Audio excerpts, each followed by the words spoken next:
This episode was brought to you by My Extraordinary Productions, now offering actor research services.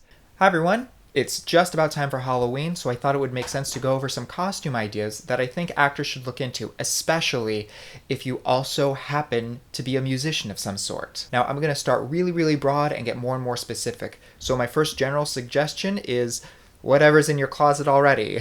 Look, typecasting is a thing, and if you're an actor, you're going to audition for roles that you could play very easily before you audition for anything else. So, it makes sense that your regular wardrobe would also be your costume department. Some of your outfits are going to skew more hip and trendy, some are going to skew more traditional. Some of your outfits are going to skew more blue collar and some more white collar.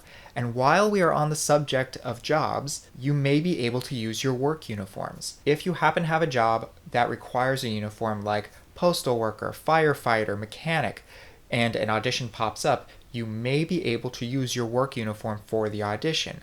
Alternatively, if you regularly get typecast as some sort of doctor, there's nothing really stopping you from buying a set of scrubs. My third suggestion is ethnic garb, especially if it's something you either already own or it would totally make sense for you to have it.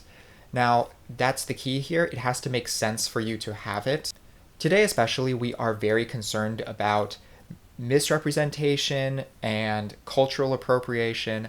So that's why I specify it has to be something it would make sense for you to own, because it's not cultural appropriation or misrepresentation if it's your actual culture. Next on my list is a Halloween costume, specifically a non-trademarked Halloween costume. Every once in a while there's a costume party scene of some sort, and they prefer non-trademarked costumes because it's less paperwork for the production team to go through. When I was in high school, I bought a $3 Santa hat, and that thing has helped me earn probably $1,000. I use that Santa hat for a lot of Christmas concerts and that sort of thing.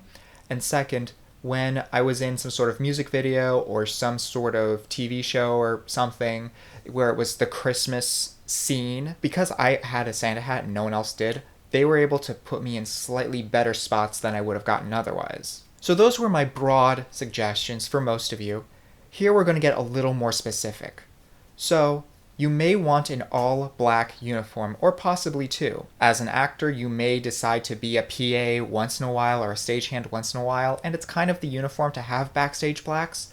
But on the other side, if you are a musician, if you're a singer, if you're a waiter, well, having a more formal black uniform may be expected from you. Let's talk about character shoes.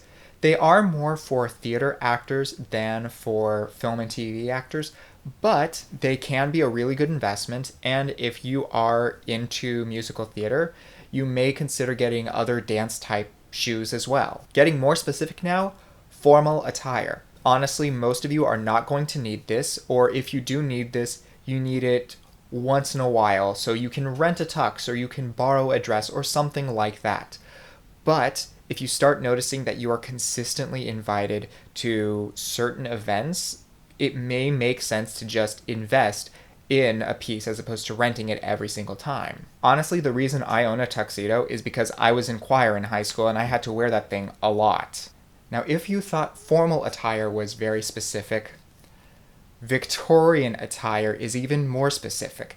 How did this one even get on the list? Well, some people are always in a production of a Christmas Carol, so for those people it might actually make sense to just own a Victorian outfit. Additionally, a lot of singers make a decent amount of money during the Christmas season because they are a part of some sort of Victorian caroling group. Now, I just suggested that most of you are going to want a non-trademarked Halloween costume, but a couple of you may be super into cosplay anyway, and if you happen to already be doing it, it could be a great way of expanding your audience. Thanks for watching!